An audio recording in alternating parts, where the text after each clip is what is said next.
Hello and welcome back to another great video that I'm going to produce for you guys just right now. Now, the subject of this video is pertaining to the question I have for America, and that is, why do we give so much foreign aid to Israel? As you can see, the problem with foreign aid is bipartisan. Now that there's a neoliberal and neoconservative sort of corporatist sort of ideology that supports the regime in Israel by giving them $3.8 billion approximately a year, I think that it's important to denounce the people that support it. And people say, they call him Zio Don or pro-Israel Don, whatever you want to call our president. But the fact is that if you vote for Joe Biden, you'd be getting the exact same thing. But in fact, you would get a more interventionist foreign policy, if anything.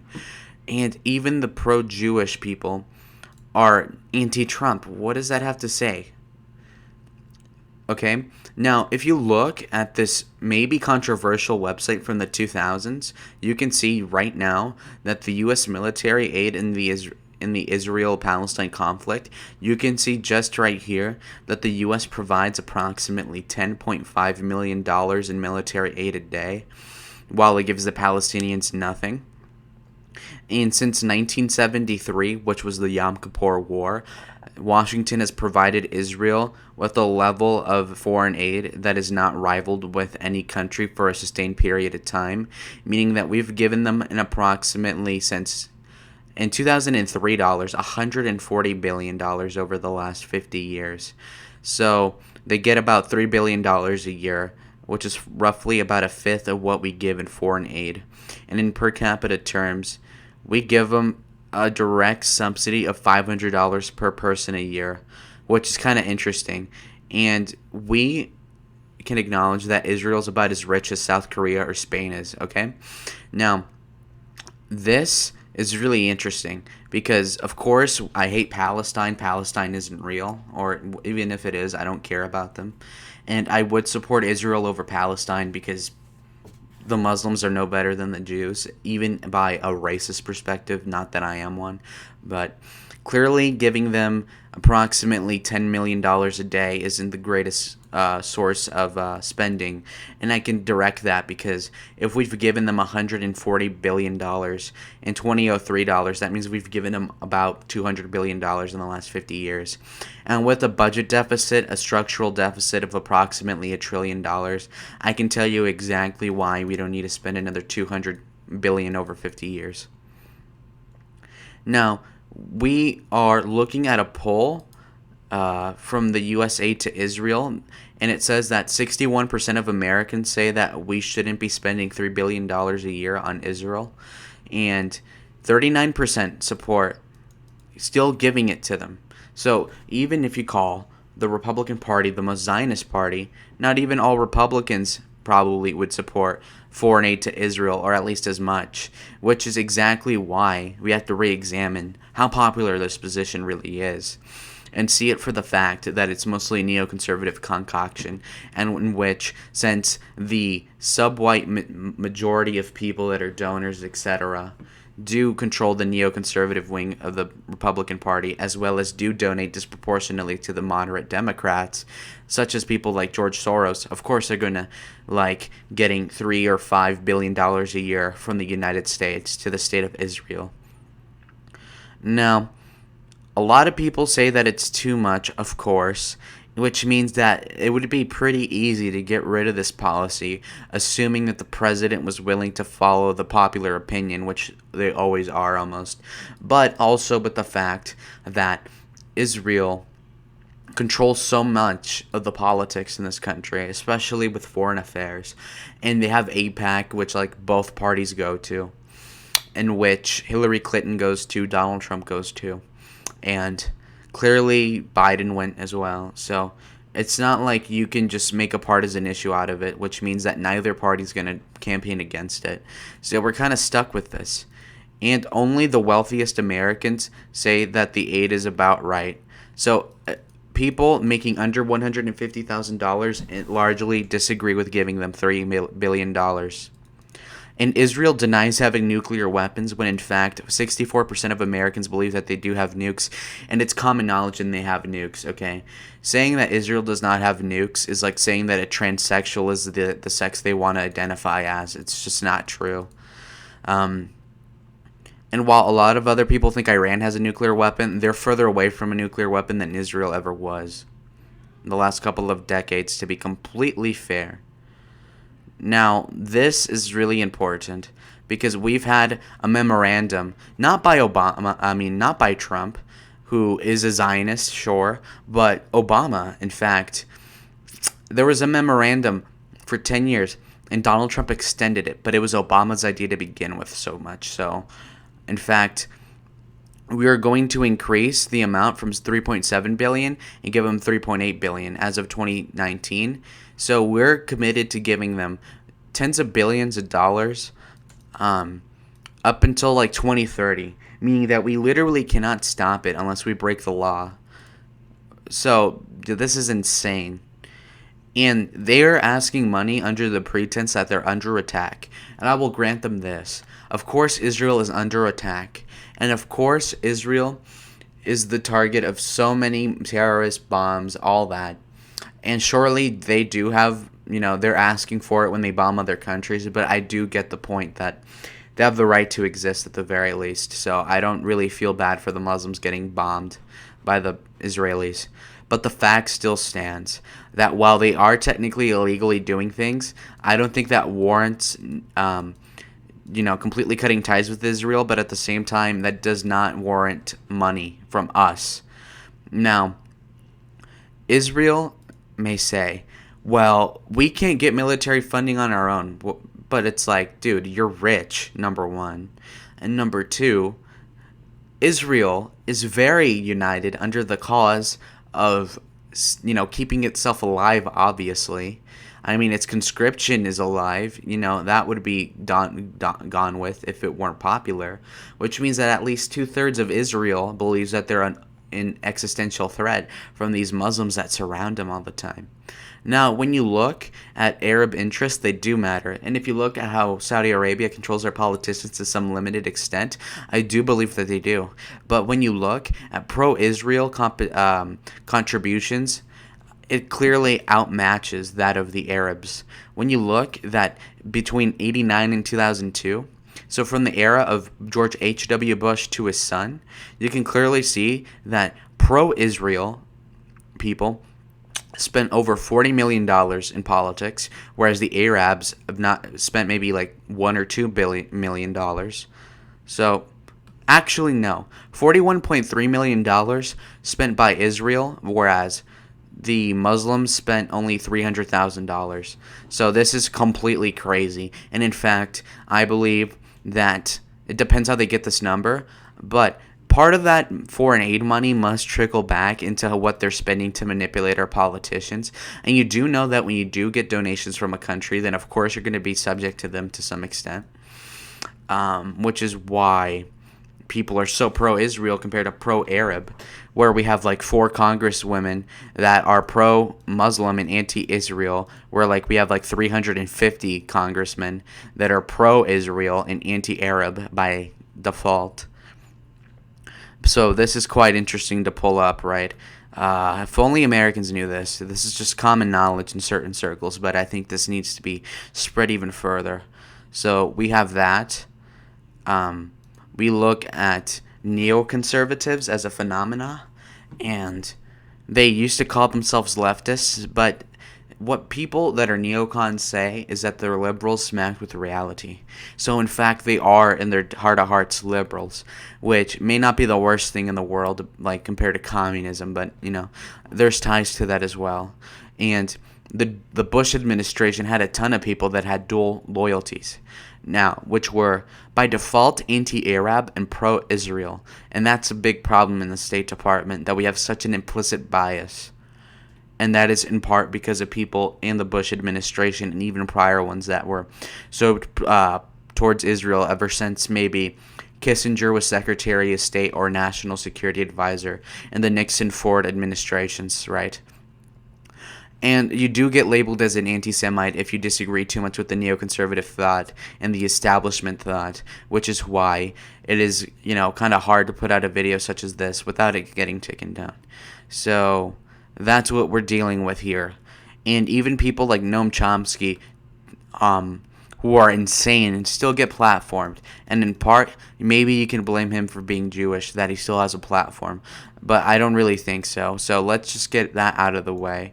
But when we look at the weird men that were behind the war in Iraq, you can look at certain people, and they all tend to be under a certain demographic. Now, we talk about a chief defense intellectual like Paul Wolfowitz, who was a deputy secretary of defense. And we have an establishment figure such as Secretary Donald Rumsfeld, who, of course, was working in cahoots with Dick Cheney's chief of staff, John R. Bolton, a right-winger who was supposed to keep Colin Powell in check because, ironically, one of the lead generals was against the Iraq War and was manipulated and scapegoated into doing exactly what he was not supposed to do, which was go to the UN and lie to the American and just the global audience that he was talking to, insinuating or implying very harshly that Israel was was in threat, as well as Iraq had nuclear weapons, or very likely did, which was facetious at best. And clearly we did not find those weapons of mass destruction in terms of nuclear weapons, although we did find a lot of chemicals that were used on the Kurds to genocide them particularly. But clearly this Zionism is not a good influence on the United States largely. And while the United States might be seen as an ally to Israel, it does not warrant us giving them money, especially when we're indebted like we are, and I'll get to that later. But most Jewish Americans voted for Gore in 2000.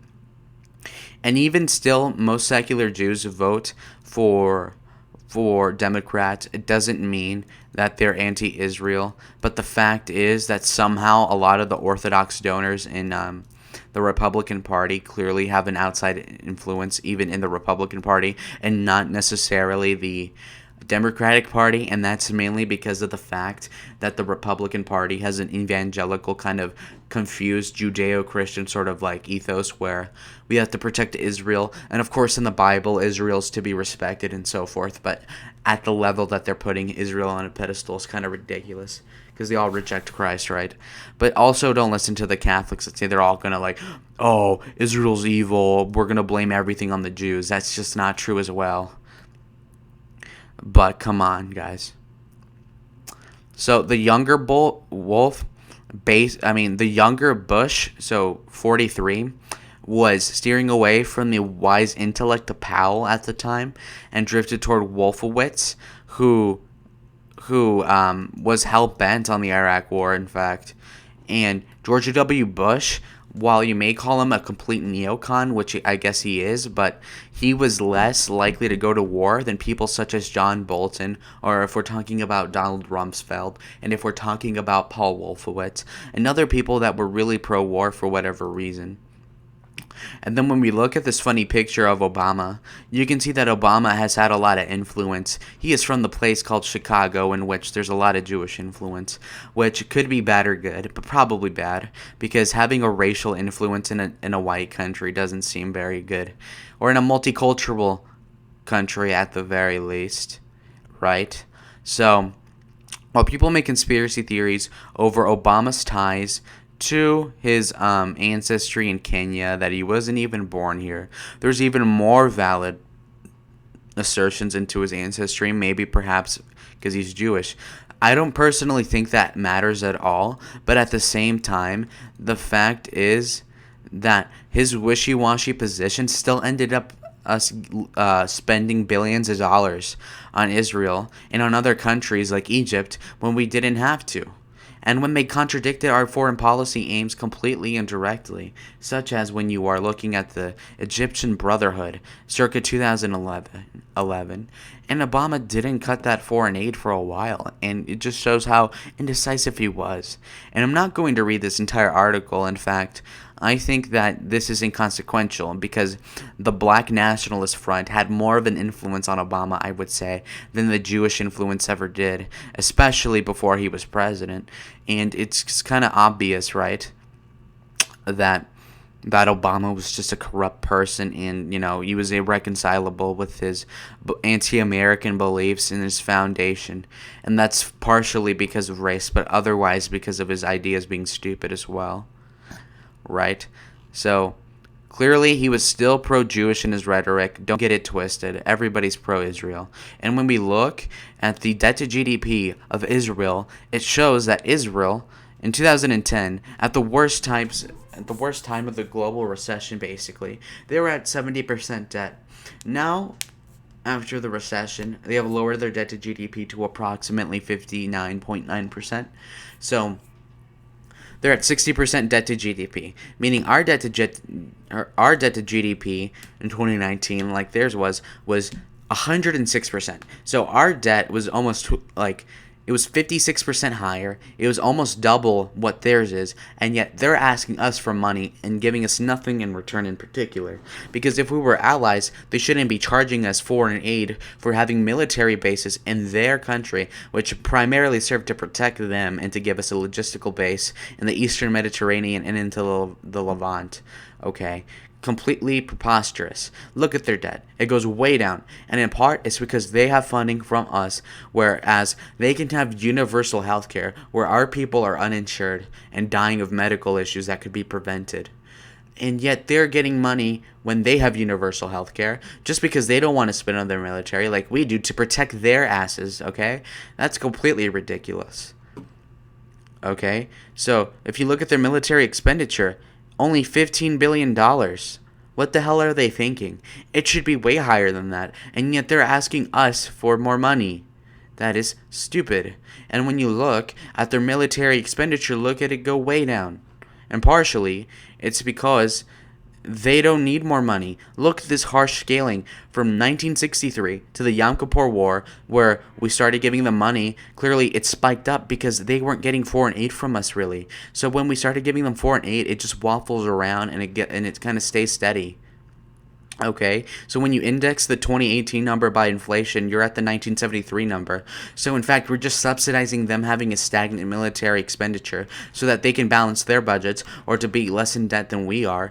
And so they're better off fiscally than we are, and yet we're still giving them money. And they're playing the evangelicals as suckers, and that's the fact. And when we're looking at the foreign aid, it is completely clear that they're getting the number one amount of foreign aid out of the 19 countries in the Middle East and in their region. And if you look at other countries, the average foreign aid is $500 million. They're getting 6 times the average without being bigger than most of those countries, okay? And they're getting the most out of the people in their income group. You can see the average is 77 million. They're getting 3.1 billion. You look at what they're getting, and clearly it's mostly to do with the Department of Defense. That's basically it. Isn't that quite interesting, right? Their population, basically their GDP is $43,000, and they're asking for our money when we have places in our country that are poorer than theirs as a whole. And, do we give money to, let's say, I don't know who could use money. Maybe Kuwait could use money. But no, we're giving it to Israel. And why is that? Because they lobby our government so much to the point where we're just losing a ton of money, and unnecessarily as well. And I just don't appreciate it at all. And that's very obvious. And again, come the hell on. We cannot be spending too much here at all. So let's look at George W. Bush as a comparison, so you don't get too black-pilled on Donald. Well, look, $2.7 billion spent on Israel again, which is similar to what we were under Trump index for inflation. So clearly it's a constant of 25 years, probably 50 years total, of where we've been spending around the same amount of money on Israel instead of investing it in America or sufficing the deficit or God knows what the hell. We could even have a lottery that'd be more productive than giving it to Israel, okay? And I made this video particularly about Israel because clearly they're taking the most money out of all of the foreign aid people. And I already called out Egypt, okay? So when we're giving less than $100 million to Israel, to Mexico, which is right next to us, but over 30 times to Israel, which is a much smaller country. You can obviously see that they probably need the money more than the Israelis do. And then when you look at what we're spending it in Mexico, it's obviously towards the border, counter narcotics, the Department of Defense, and in law enforcement, bounties and so forth. So obviously we need to get that under control and rein in the spending wherever we're doing it, because it's not working. Perhaps maybe in the Northern Triangle, but other than that, we're pretty much blowing our money on uselessness, in fact. So, of course, maybe pull back the $140 million from Mexico, but also the $3 billion from Israel is a lot more important to pull out of. Okay, so yes, I do believe in cutting foreign aid to Israel significantly, as do over 60% of Americans in this poll.